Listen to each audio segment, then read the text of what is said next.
દ્વારકા એ ભારતના ગુજરાત રાજ્યના પશ્ચિમ કિનારે આવેલું એક અત્યંત પવિત્ર અને ઐતિહાસિક શહેર છે.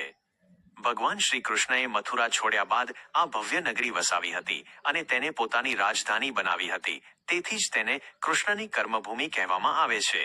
ગોમતી નદીના કિનારે વસેલું આ શહેર હિન્દુ ધર્મના મુખ્ય 4 ધામ પૈકીનું એક અને 7 પવિત્ર પુરીઓમાંનું એક ગણાય છે. અહીં આવેલું જગત મંદિર, દ્વારકાધીશ મંદિર, તેની 5 માળની કોતરણી અને વિશાળ શિખર પર લહેરાતી 52 ગજની ધજા માટે વિશ્વભરમાં પ્રખ્યાત છે. આ નગરી માત્ર ધાર્મિક જ નહીં પણ આધ્યાત્મિક દ્રષ્ટિએ પણ અનેરું મહત્વ ધરાવે છે. દર વર્ષે લાખો શ્રદ્ધાળુઓ અહીં કાળિયા ઠાકોરના દર્શન કરવા અને ગોમતીમાં સ્નાન કરી પુણ્ય કમાવવા આવે છે. પૌરાણિક કથાઓ મુજબ અસલી સોનાની દ્વારકા સમુદ્રમાં ડૂબી ગઈ હતી, જેના અવશેષો આજે પણ દરિયાના પેટાળમાં હોવાનું મનાય છે. દ્વારકાની શાંતિ, સમુદ્રનો કિનારો અને સાંજની આરતીનો નાદ ભક્તોને એક અનોખો દિવ્ય અનુભવ કરાવે છે.